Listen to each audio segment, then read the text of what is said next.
My! Impressive. Very nice.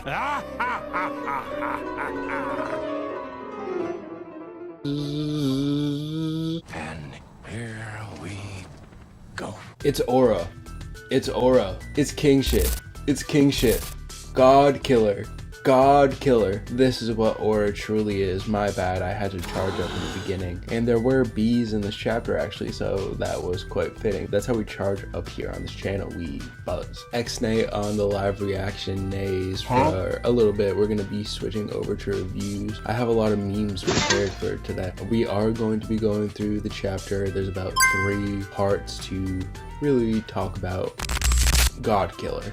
God killer. Luffy pulled up with that king energy, throne me. That's what he was saying. He was saying throne me. He was asking for the crown. He pulled up and he killed the god. I mean, we're just kind of hopping right into it. That whole conversation that the giants were having in the beginning, that was a little bit confusing about Yggdrasil burning down because there was a fire in the forest. That could be a massive hazard to Elbath. They said if Yggdrasil burned down, the whole island basically would be destroyed, right? It'd be gone. When we come to find out the catalyst of this fire, that was absolutely hype. You know, before we really hop into the chapter, I've just been thinking about that panel from God Valley when the Zebek pirates pulled up to God Valley. Whitebeard was looking like Superman. You know, I kind of got that aura from Luffy. Luffy was giving Superman aura when he pulled up with the trio, with the monster trio. That shit was too hype. It was too clean. So let's hop into the chapter a little bit here. I've already read the chapter and, you know, it's a quick one. I do have some tangents we can go down, some rabbit holes.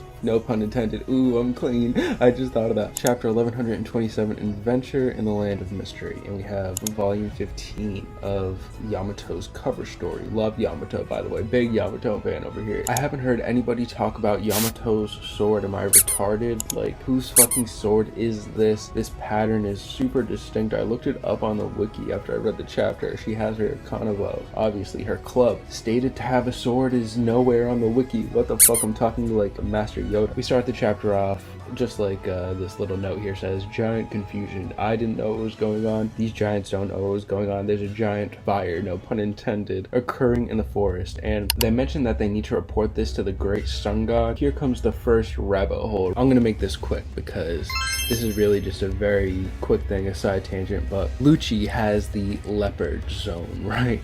So you guys can see what I think about in the shower. Lucci has the leopard zone. Where are the tiger zone? Where is the lion zone? I know we got who's who, right? But that was kind of like an ancient zone.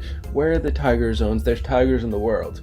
There's literally tigers and lions in the world. Literally, this should be a thing. And you might not think this is connected, but hold on, bear with me, stick with me here. This got me thinking, other powerful animals that a zone fruit could give you the powers of. Obviously, with Luffy being the sun god, one of the first things I thought of was the sun bear. Obviously, grizzly bear would be very cool, and we actually see a bear in this chapter.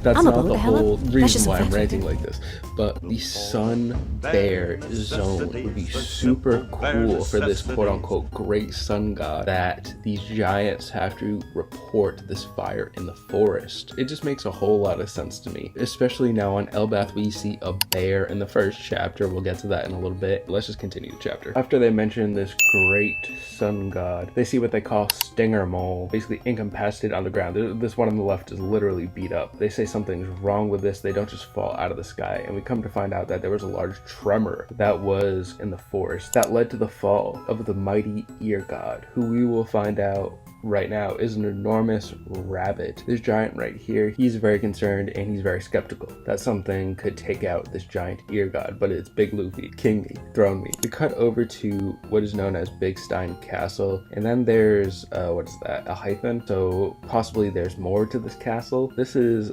presumably the Lego castle that Nami was trapped in. She awakens to one of these stinger mole incapacitated in her room, which is nuts, but the person who actually woke her up, or the entity that actually woke her up is Zeus. There's a lot to talk about with Nami here. Not really. There's just a lot of ass and a lot of tits. And I'm not necessarily mad at it at all. I'm obviously being a bit facetious here. Nami and Usopp are obviously in Big Stein Castle, and they encounter giant animals, basically. The first giant animal that Nami encounters besides the stinger mole is this giant bear whose hair actually perks up, it spikes up like a porcupine. That's its defenses, right? And this cake shot is absolutely ridiculous. Probably second best panel in the whole chapter. Second or third best panel, because those two Luffy panels and that one Zoro panel, that was diabolical. So we also see Usopp being eaten up, and he has Elbaf on attire as well, but he's being bitten by this very large cat with a crown on. I don't think this is the great sun god that those giants were reporting to, because he has a crown, so he's a king.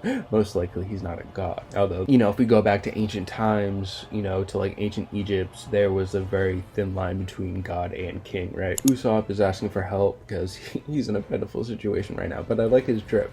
I like his drip for Elbaf. I like his long horns. That's clean as fuck, honestly. I really enjoy that for him. But he's calling out to Nami for help, which is actually very thematic. Usopp is asking for help for Nami, and Zeus helps out. Nami takes care of this bear whose hair perks up like a porcupine. She falls from a very high place. It's a little weird. Usopp is below her and she's falling. I think she lands on this giant cat's crown, and then the porcupine bear falls onto the cat, and the cat gets hit with some of the discharge, I think would be the right terminology here. However, this cat is pretty studly. It has the Renegon in this panel, and it keeps chasing after them, but I believe the bear is down for now. Usopp and Nami are wondering if this is an illusion because, you know, the green fairy absinthe stuff. It would be insane if all of this was an illusion. I really did not think that Nami was under hallucinations. I was not under the presumption after the last chapter that Nami was hallucinating. If all of these guys are hallucinating, this is just tweaky. It's super tweaky. Nami and Usopp run away from this cat as far as they can for as long as they can,